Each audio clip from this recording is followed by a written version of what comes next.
হিন্দু মুসলমানের মধ্যে বিভাজনের রাজনীতি করে শাসক গোষ্ঠী আপামর জনসাধারণের প্রাপ্য পরিষেবা থেকে বঞ্চিত করে রাখছে। এই বিভাজনের রাজনীতির বিরুদ্ধে রুখে দাঁড়ানোর আহ্বান জানালেন আইএসএফ চেয়ারম্যান তথা বিধায়ক নওশাদ সিদ্দিকী। আজ উত্তর 24 পরগনার দেগঙ্গায় আইএসএফ সহায় শ্বেতপুর অঞ্চল কমিটির উদ্যোগে আজিগড়ের নির্যাতিতা তিলোত্তমার স্মরণে রক্তদান শিবির অনুষ্ঠানে তিনি বলেন, তৃণমূল কংগ্রেস ও বিজেপির পারস্পরিক বোঝাপড়ার মাধ্যমে ক্ষমতা আঁকড়ে থাকতে চাইছে, প্রতিনিয়ত মানুষকে বিভ্রান্ত করে চলেছে।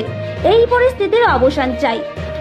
শিক্ষা ব্যবস্থা, স্বাস্থ্য পরিষেবা শিখেই তুলে মানুষকে ভাগ করছে শাসক গোষ্ঠী।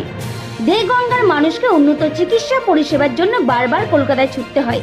কেন এত বিশাল একটি জেলার উন্নত মানের হাসপাতাল নেই?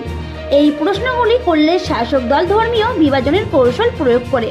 তিনি বলেন, মানুষের সঙ্গে মিশে তাদের প্রতিনিয়ত শাসক দলের এই অপকৌশলগুলি সম্পর্কে সচেতন করে যেতে হবে। তিনি আরো বলেন, আরজি কাণ্ডে প্রমাণ হচ্ছে বিজেপি ও তৃণমূলের সেটিং তত্ত্ব।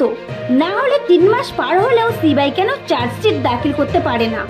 তাই সুবিচারের দাবিতে রাস্তায় আন্দোলন বজায় রাখতে হবে।